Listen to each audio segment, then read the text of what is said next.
Hey, badass black girls, and they making big moves. Hey, badass black girls, nothing that you can't do. They are the future, I'm trying to tell ya. They want the best, no time to settle. They got the strength to handle the pressure. These are the queens, nobody better.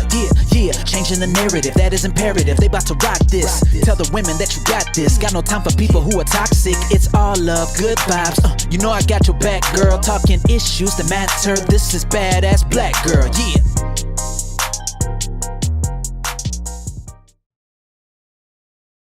Hello, everyone. Welcome to a new episode of Badass Black Girl. Today, we have a very special guest. Rebecca and Carmant is with us. I'm going to let Rebecca introduce herself. We have a very important conversation today, and I want to give you the opportunity, Rebecca, to let people know who you are and what you do to put this conversation in context. Hi, everybody. Thank you for having me, MJ. I appreciate it. I appreciate the opportunity to talk to you and to your auditors, your viewers. Everybody, my name is Rebecca and Carmant. I am a writer, published author, mother of a child, or actually a young man now, who's autistic. I write poetry. I also write about my life. And I'm also Haitian-American, an educator. That's me in a nutshell. I've always been super impressed by your devotion to your child and how you've been kind of advocating for him his entire life. And I wanted to talk a little bit about the experience of raising a child with autism. I know that there's a lot of misunderstanding out there. And we also have a lot of parents who are struggling with their own journey and who might feel that they're alone. And I think that your story is a very inspiring one. So I would say let's go back to the beginning about finding out that your son had autism. How did it come about? All right. Well, my son was born premature. He spent a long time in the hospital. So the autism diagnostic did not happen until he was going from kindergarten to first grade because he had health issues that needed to be addressed. But as he got more and more stable, my husband and I started noticing some signs that, he had some very, I would say, not rigid behavior, but repetitive behavior. He seemed to be very focused on certain types of toys. Like sometimes, like if he liked something on TV at the time, it was Baby Einstein. And we bought him a lot of Baby Einstein DVDs, and he would really hold on to the case of the DVDs even when we were going out. And so these things started kind of like raising red flags for me. And then I started looking it up on the internet. And when I looked it up on the internet, they started the word autism came up. And I started looking at, they said symptoms of autism or the autism spectrum disorder or neurodevelopmental disorders. At first, they said that he had global delays because he was born premature.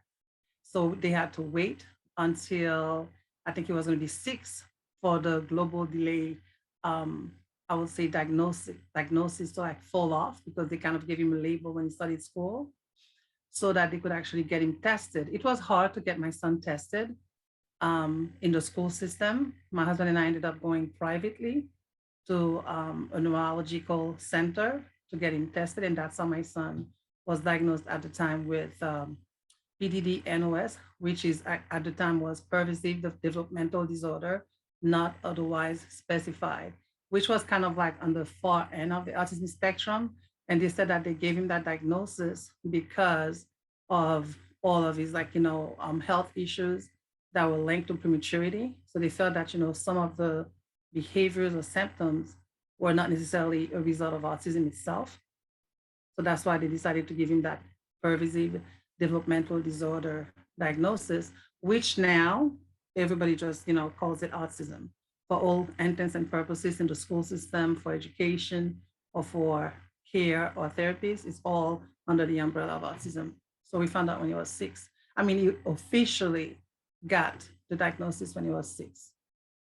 You mentioned the difficulties of even getting that diagnosis. Yeah. So would you talk a little bit about some of the challenges that you've encountered, not just about getting him tested, but things that you had to face, whether through the school system or through the medical system, things that other parents might not know yet if they're very new to this reality, they are just starting their journey, or if maybe people don't know what parents with kids with autism go through. Yeah. Tell us a little bit about the challenges, the systemic challenges. I will tell you one thing. I mean, and I'm not trying to bring into it racism, but let's just say that as a mom of a child, I mean, I grew up in Haiti. I'm Haitian-American, but I grew up in Haiti. And in Haiti, there was not a lot of knowledge about autism.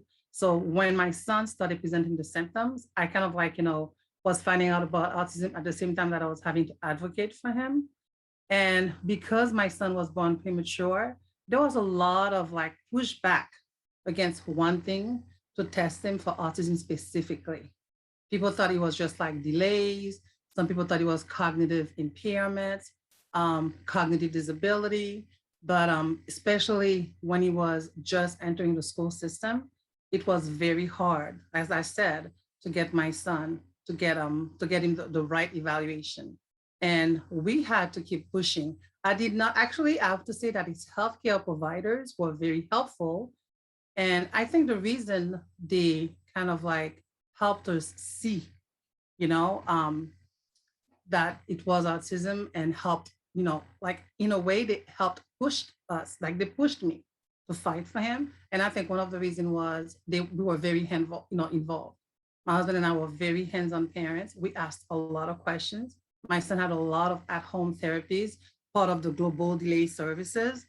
And people started kind of giving me an education. I had to get educated by his at-home therapist. I have to say that I'm going to give them credit for that, for kind of not only me as a mother having the instinct, right, and the gut feeling that something's off, and it's not what, because he was off. Here's the one thing that parents should know. My son had very uneven skills. He was very high, for example, with Legos. At a very young age, he remembered stories from books. And so when I went to the school system and I started saying that, I think my son should be tested for autism, and they said that, my son is just a slow learner, for example, is what they told me. And I was just like, that's not it. I said, that's not it, because there are skills that he has that are very high.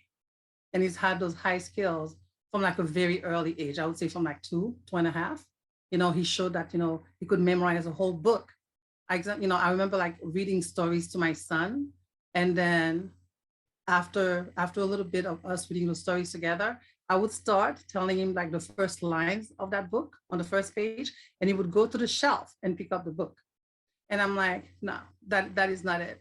Also, he found out just by looking at us how to work every appliance in the house. And I was just like, that's not it. I could see verbal delays. I could see social awkwardness. I could see the repetitive behavior. And I had some stemming that people do in autism, when sometimes they have the hand flapping, or they might do other things like sensory input. So I saw some of that. But that was the challenge was to get the school to just go along with, what I felt, was the issue with my son. It was really hard, and we had to push very, very hard. That's why we ended up going outside of the school system, but we made sure that we found a credible source. It had to be, a place that was recognized in the community. And that's where we got my son to get evaluated for autism. Tell us a little bit about what it is that kept you going. When things got very difficult, what were those things that you were telling yourself that kept you motivated to keep pushing, to keep finding a solution? When my son was very young, he almost passed away. And I always felt like if he was not meant to be here, he would not be here. And so I told myself it is, first of all, I love I love him so very much. So that definitely keeps me going. And then the other thing is having come so close to losing him, where doctors called us to tell us, come say goodbye. Nurses said, come hold his hands. I mean, we were there, and he pulled through, you know, that very difficult night. And that to me is the reason why I keep fighting for my kid. I also see potential in him, you know. I see potential in him, and but I don't fool myself. I see the challenges too. And so my thing is, if I want to get more information, I want to find more ways to help until I know exactly how far can this kid go so that we know what to give him. So these are the things that keep us going. The fact that, if he were not, if he were not meant to be here, he would not be here. So he's here. So now I need to make sure that he gets the best quality of life that he's able to get. That's what helps me, like basically in terms of my motivation is that this kid is here. If he were not meant to be here, he would not be here. And being that he's here, I'm going to make sure that he gets to enjoy life. He's entitled to it just like everybody else. Tell us a little bit about a day with him. What does that look like? Well, my son wakes up like he used to wake up, like if it's like a break, for example, like summer break right now, he could wake up anywhere between 8 o'clock all the way to like 10. And when he wakes up, being that he's autistic, his routine is very much the same. So he will wake up, he will gather his clothes, he will go into the bathroom, brush his teeth, take a shower. Then he will have oatmeal, his favorite breakfast. And then if it's not a day where he has school, it's TV time. And he will be going in his room or, in my room or wherever there's a TV. And he will just serve the channel to watch his favorite shows, Cartoon Network, Nickelodeon, like the whole nine. He likes some regular shows, but a lot of it is like mostly cartoon. Loves gaming. He has a Nintendo Switch. So sometimes he does that. Sometimes he's on his iPhone. And then after that, so that's most of the day, like when he's not in school. And then he will at 11 o'clock or so, he'll say it's time for a snack.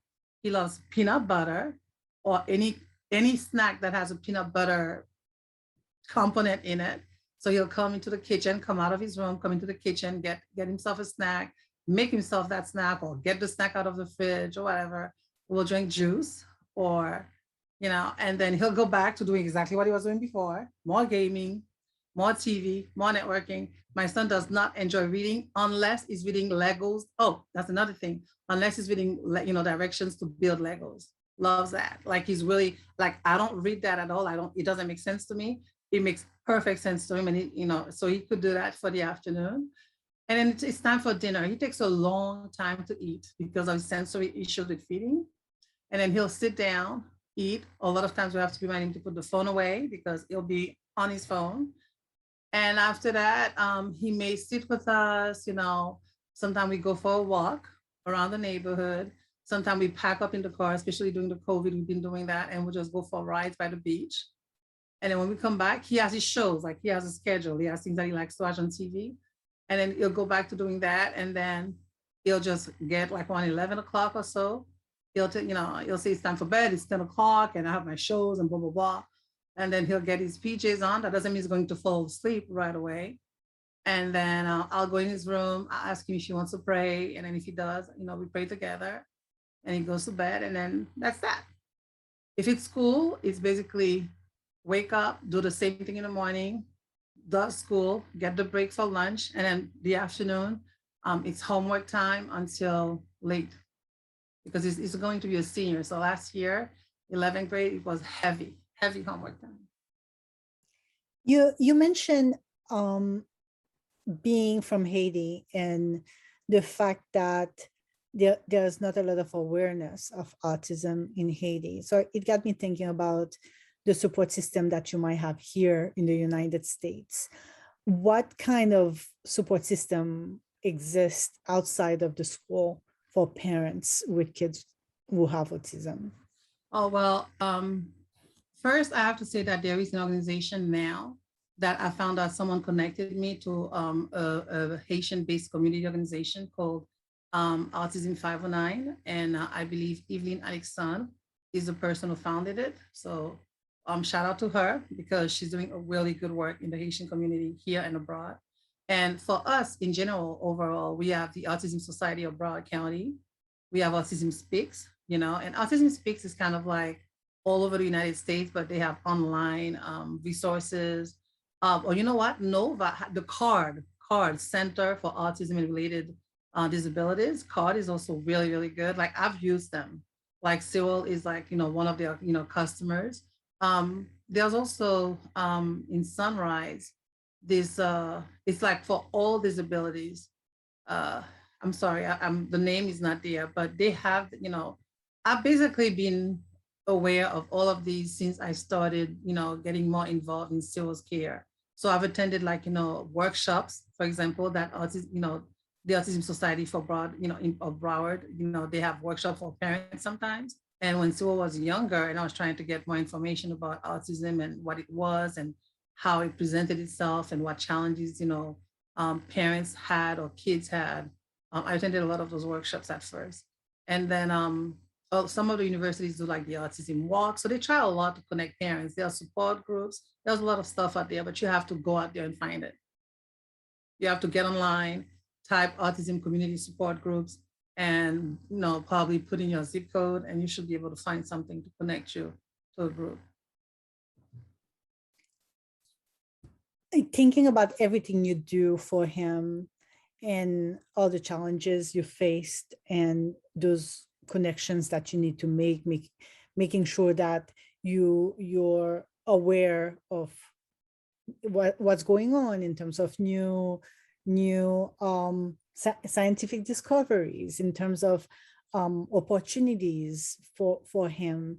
It feels like you have a lot on your plate, that's for sure. So that gets me thinking about how you take care of yourself in order for you to be at your maximum as a mom and continue your fight for advocacy. It's a fine balance. I'm not gonna lie, and I'm very aware of it. I will say that writing is a channel. Writing about the journey and reflecting on how it impacts me. And it's almost like sometimes stepping out of myself to kind of watch my transformation helps. Not being afraid to seek, some sort of like, professional help when needed, like for the stress, like therapy. That's something else. Walking, Zumba. I have to say that Zumba has been kind of on and off now because I've had some, personal health issues that have not been, favorable to me doing Zumba as much. Plus pandemic. It's not easy to do it. So what I do is I carve out little things that I call pockets of happiness. I try to remember things that made me the person that I am, that I've always been, like at my core. The person who likes music, the person who likes talking to her friends, the person who likes having company, the person who connects to family, the person who likes reading cheesy romance novels, and and I try to cover, I have not read a romance novel in a couple of years, which is weird for me because I used to love that. And that was a very good thing to do, just like to balance it out. So what I do is like in my routine, I take care, like I get myself a hair appointment. I do that. I try to go get like the little girly things. It's almost like, 2 or 3 hours out of the week, I get to do that. And it's just me. And then my husband will stay with my son. Well, sometimes my son will come with me, but at least I feel like, it's almost like I'm exhaling when I'm doing that. Does that make sense to you? If I, like, it's almost like as I'm getting somebody else to take care of me for a little bit, I guess. So it's so weird. I don't know if many people can relate to that. So as you're like laying that back and then somebody's washing your hair, it's almost like you're releasing your care to someone else for just half an hour, And I think, believe it or not, that this has been very helpful because I feel that I would be fractured if I did not do things that still brought me joy. If I did not still remember that, hey, I like music, I like dancing, and this has taken a toll on me. I've gained a whole lot of weight, like a whole lot that I've been struggling with since after my son's birth, and then as he went through more and more challenges. But I feel like my mental health is probably in a better place than my physical health, and I feel like at least that gives me the strength to be aware and to work on other things, like I focused on the writing, I focused, like I'm still able, believe it or not, to enjoy things. And I feel that it's very important that I maintain a level of happiness where I'm happy for other people. You understand? Like, does that make sense to you? That Because makes a I don't, lot I of don't want to sense. be, I don't want to be bitter. I want to be happy. So I try to embrace what I call pockets of happiness. Like I still truly, genuinely get excited if my friends get published, get married, graduate, whatever is happening that's positive. And I think the reason I'm able to do that is because I try to remember to remain connected to the things that I've always liked. That's what I do to take care of myself. It makes a lot of sense. And one thing that I certainly admire about you is the fact that you're able to recognize the importance of having this balance. And I'm not saying you don't get a little overwhelmed sometimes or even I discouraged, do. but you find your way back. And I think that's the inspiring part. Thank you. Yeah, I mean, and I think, I need to tell parents, anybody going through anything, dealing with a special needs child, dealing with whatever is that situation in your life, try to hold on to a little part of yourself that can bring you joy. And that does not require money, or, something that can make you smile. Like I like to connect to life. I like to connect to things that make me feel alive. Like I will go to like the free things that are happening in the community, music, festivals, like those things. Like it's almost like it's an infusion of energy. And then I store them because I've learned with my son that when things are down, they are down. So you just have to, I just feel like I have to like always have a storage of energy. And then that helps me. And who's part of your support system outside of those organizations? Who are the people close to you that you can turn to during this experience? Because um, I I want to imagine that sometimes it feels like a very lonely experience because, well, you're the mother, you're the one taking care of him, making sure that he's okay, and then taking care of you. But in reality, I'm sure you have people who are there when you really, really need them. Who are those people? My husband is one. He's a great dad, great, great, great father. My mom, he's right, she doesn't live too far. And a husband, my stepfather, is awesome. I would say, my entire family, my in-laws are awesome too. They love this kid and they shower him with attention whenever he's around, like, his grandparents, his aunts and uncles. And so he has that, which is nice for him. And on my end, I have my brothers, like I'm part of a big family, brothers, sisters, uncles, friends. I have a very tight group of friends that I've had for a long time in my life. And it's like, if you're going to be part of my life, then you're going to get to know my kid. And so it's almost like, I don't know if I imposed it on them or if they just, we grew together and then they naturally kind of like became part of that circle, but they are. And I actually like when people straight up ask me questions out of curiosity for Cyril. I think it's okay to feel like a little like, I wouldn't say uncomfortable, but to like not be sure of what you want to say. Ask. I don't mind that at all because I feel like it's my life, And if you want to show interest in me, my son is a big part of my life. So please let us talk about it without necessarily getting me to like fall into complaining and woe is me. So my support system is like I have like, family and friends and other moms with autism. I have some moms with autism that have become good friends. So yeah. What about Cyril and his friends? Is he able to make lasting friendships? How does that go for him? No, that's actually a huge challenge. He wants friends. That's the part of my mommy heart that breaks for my kid. Because when he was younger, I would say like in the fifth grade or so, or fourth grade, when kids started making lasting friendship, he would come home and say, like, oh, I'm gonna have my crew over for a sleepover, and I could tell like those were things that people were saying. He got invited to, like for example, because we have friends, because I'm part of a network of friends and family, it's not like he doesn't have social friends, but they're more like people that we know as a family. Still, him personally, I have not seen him connect with a friend. Um, Not maybe since he was like in elementary school, and I'm even gonna say early elementary. Like, he has a friend. There's one young man that, that he's like, I would say that he's a friend with. So there's that one young man.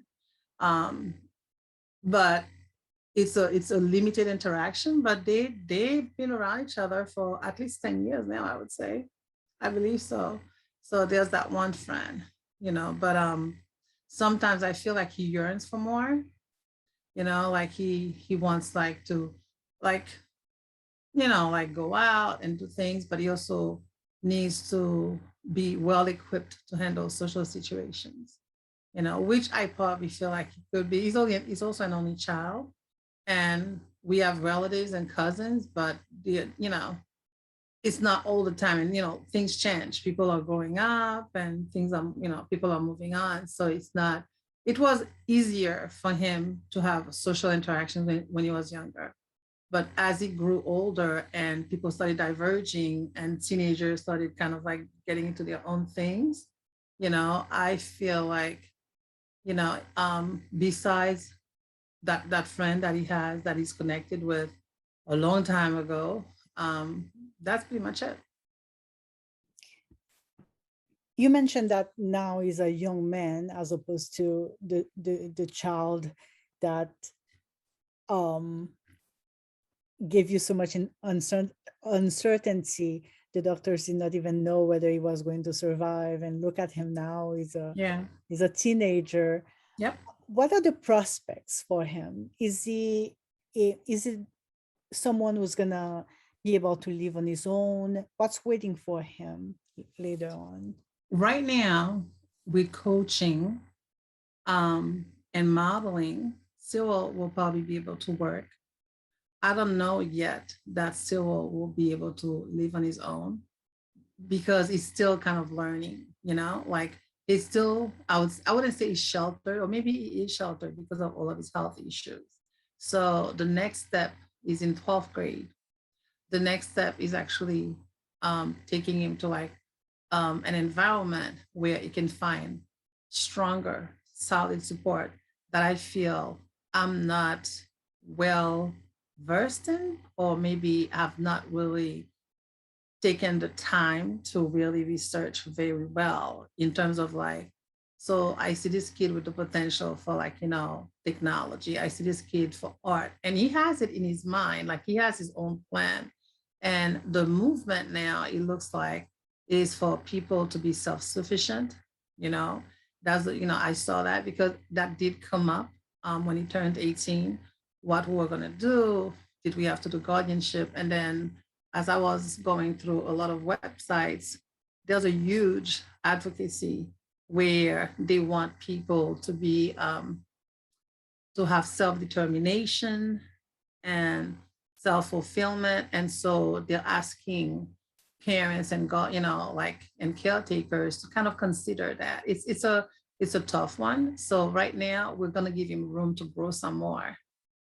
We know that he'll be able to do something beyond high school. We don't know if it will be a college degree or a technical thing or whatever it is, but Cyril is definitely able to get something else done.